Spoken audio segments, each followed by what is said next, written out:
수원에 있는 화령전이 국가지정문화재 보물 제2035호로 지정됐습니다. 조선 22대 임금인 정조대왕의 초상화, 일명 어진을 모신 경기도 수원의 화령전. 어떤 곳일까요? 벌써부터 많은 분들이 이곳을 찾는다고 합니다. 안소연 씨가 직접 다녀왔습니다. 낮에 오시면은 이 문이 열려 있어 갖고 안을 들여다볼 수 있어요. 이 안에 정조 임금님의 어진 초상화가 있습니다. 방금 전까지는 살아있는 사람의 공간인데 여기서는 돌아가신 사람을 위한 공간이에요. 화령전 앞에 옹기종기 모여있는 사람들, 문화관광 해설사의 이야기를 열심히 듣고 있습니다. 해설이 있는 고궁 산책이 한창 진행 중인데요. 원래는 화성행궁 곳곳을 둘러보는 프로그램이지만 오늘은 특별히 그 옆에 있는 화령전도 들렀습니다. 얼마 전 이곳이 보물로 지정됐기 때문인데요. 시민들의 이야기 들어보시죠. 여러 가지 새로 알게 돼서 좋았어. 궁궐의 구조 같은 거. 그냥 이렇게 뭐 화면이나 이런 거로 볼 때랑 실제로 와서 보니까 훨씬 이렇게 확 와닿는 것 같아요. 설명을 들으면서 보니까 훨씬 와닿고 또 이렇게 더 좀 알아보고 싶다는 생각도 들고 좋았던 것 같아요. 보물 지정된 거 혹시 알고 계셨어요? 몰랐어요. 예, 오늘 와서 듣고 알았어요.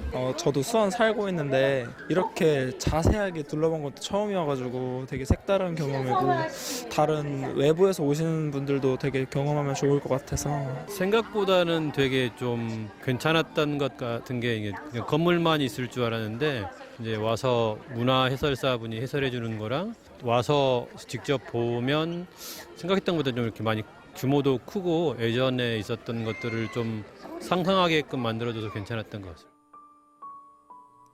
화령전의 운항각과 복도각, 이안청이 보물로 지정된지는 모르고 왔지만 문화재 속의 숨은 이야기를 들을 수 있어서 유익했다는데요. 화령전은 어떤 곳이었을까요?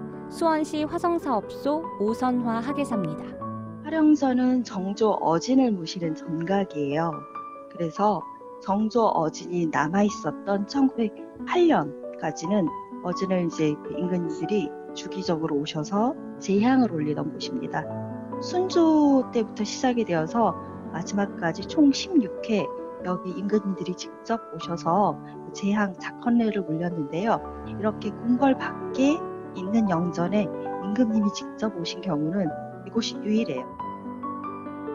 이렇게 궁궐 밖에 영전에 모신 것은 드문 사례라고 하는데요. 화성을 축성하고 화성에 대한 애착이 많았던 정조의 뜻을 받들어 수원의 화령전을 만들게 됐다고 합니다.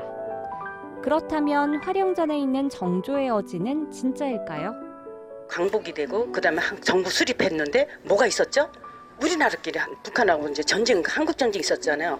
한국 전쟁 때 그 문화재를 보호하려고 부산으로 당겼는데 그 모아놓은 창고에 1954년에 옮기기 전에 불이 났어요.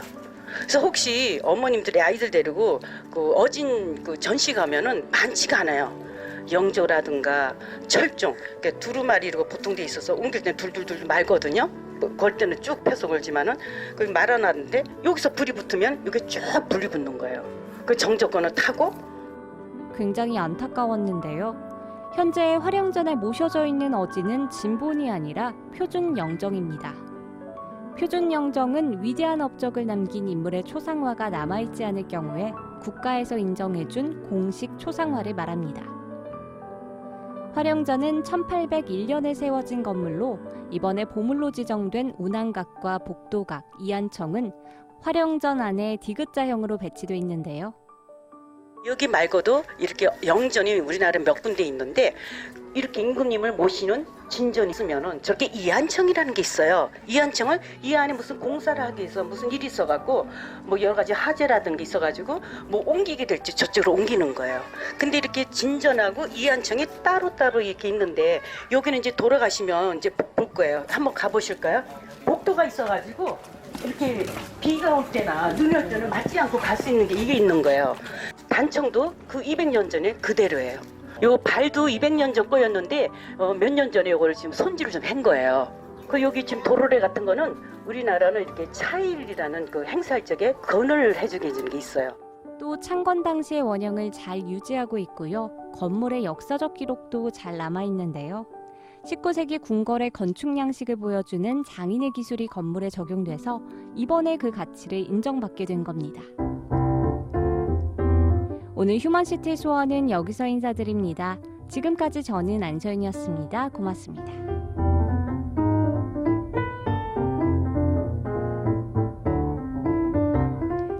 19세기의 궁궐 건축 양식을 보여준다는 점에서 문화재 가치를 높게 평가받았다고 하죠. 활용전의 보물 지정을 계기로 수원시는 앞으로 문화재 발굴 복원 작업에 박차를 가한다는 소식까지 전해드립니다. 안서연 씨와 함께